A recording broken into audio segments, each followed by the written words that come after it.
नमस्कार, मी प्रदीप फडतरे, राष्ट्रशक्ती न्यूज चॅनलमध्ये आपलं स्वागत आहे. तर आज आपण नातेपुते या ठिकाणी आहोत. आळंदी ते पंढरपूरची वारी सध्या चालू आहे आणि आळंदी ते पंढरपूर या माऊलींच्या पालखीमध्ये बरेचसे वारकरी संप्रदाय चालत येतात. काय लोक जसं ज्यांना जमेल त्या पद्धतीने येतात.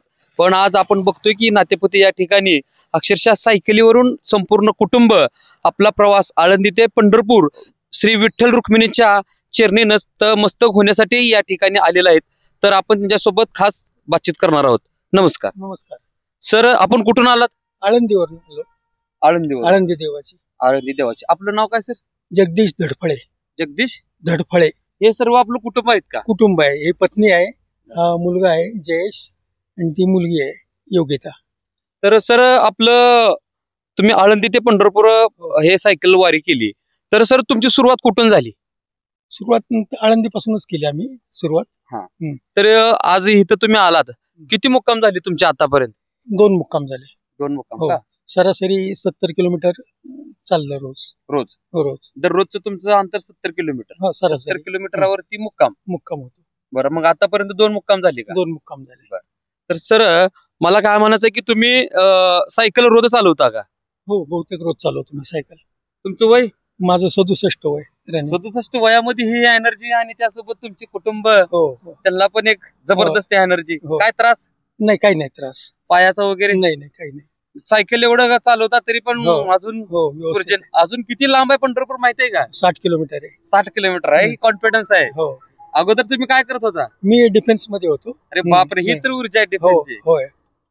ठीक आहे, आपण त्यांच्या घरच्यांची थोडं बातचीत करूया. तर आपण आपलं नाव? राजश्री मनोहर धडफळे. सर्व कुटुंब सपरिवार? बरोबर. तुमचं वय काय आहे? माझं आता 60 लागलंय. 60 वय. 60 वयामध्ये तुम्ही यांच्यासोबत सायकल चालवता? हे मेजर आहेत डिफेन्स मध्ये. त्यांच्याकडे ती भरपूर एनर्जी आहे. तुमच्याकडे ती आहे का तेवढी? आहे ना. आहे.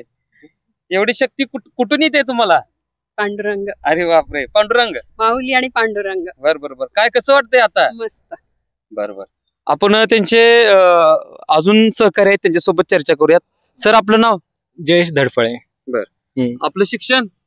मी आता PhD करतोय. आता माझं पुढच्या वर्षात पूर्ण होईल. कुठं करताय PhD? IIT मद्रास मध्ये. अरे बापरे, IIT मद्रास मध्ये हे PhD करतात.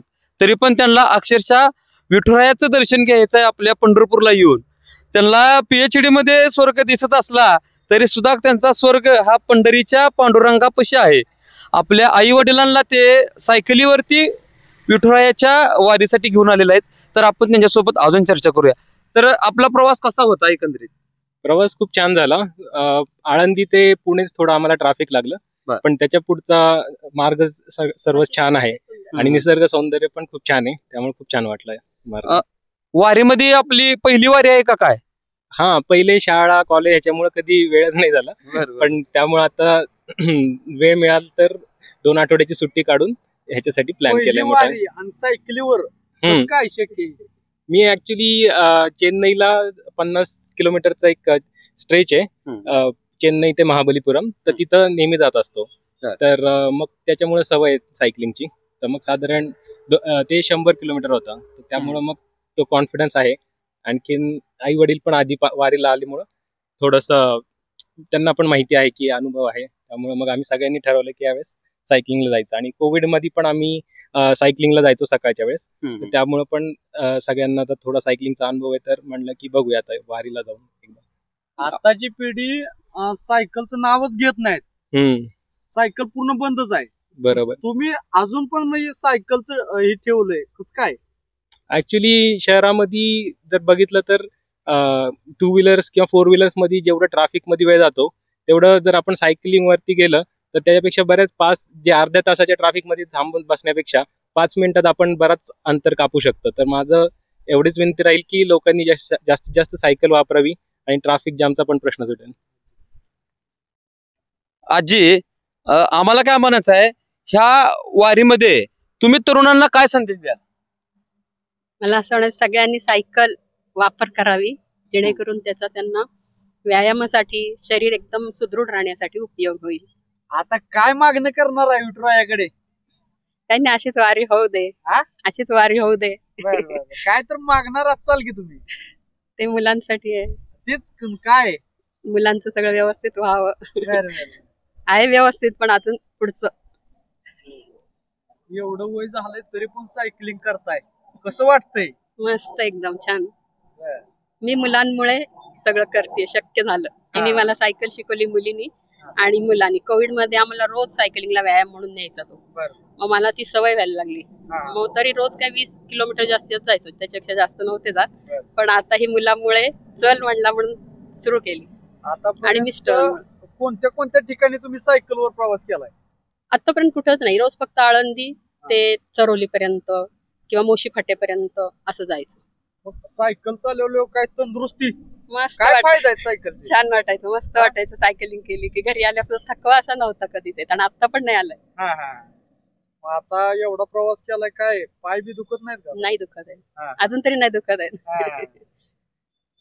आता इथून पुढं 60 किलोमीटर अजून पंढरपूर. हो, हळूहळू म्हणलं जाऊ, बघू आता. आज नाहीतर शक्यतो संध्याकाळपर्यंत पोहोचायचं आहे, नाहीच झालं तर उद्या.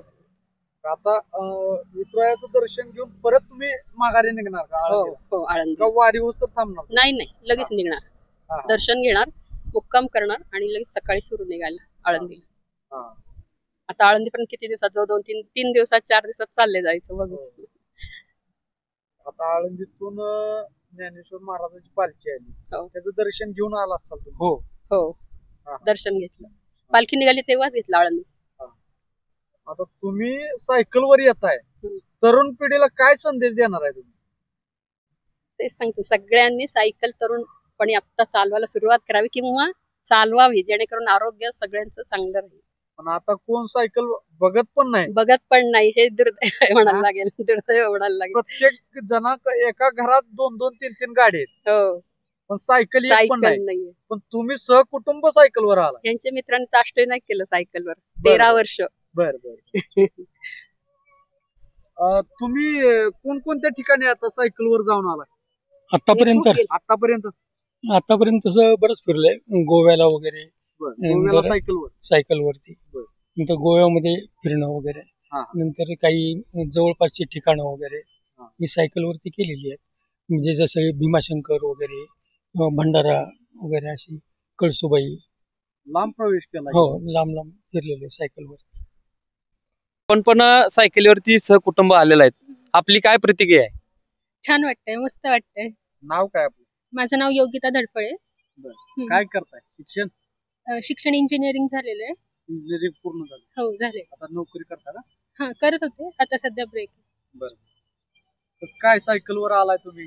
भारी वाटतंय, मस्त वाटतंय. मस्त वाटतंय.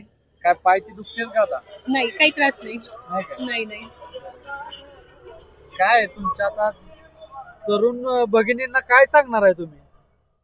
काय व्यायाम करत जावा, सायकलिंग करत जावा, फिट राहा. तर आज आपल्या सोबत हे धडपळे कुटुंब आहेत. आता आपण यांची बाईट घेतलेली आहे. हे आता पंढरपूरकडे ते मार्गस्थ होत आहेत विठुरायाच्या दर्शनासाठी. त्यांना दर्शनासाठी आमच्याकडून शुभेच्छा, त्यांच्या प्रवासासाठी आमच्या राष्ट्रशक्ती न्यूज कडून त्यांना शुभेच्छा. कायम असंच आपण सहपरिवार सहकुटुंब एकत्रित राहू ही आमची विठुरायाच्या चरणी प्रार्थना. आणि माझ्यासोबत आज कॅमेरामन गणेश देशमुख.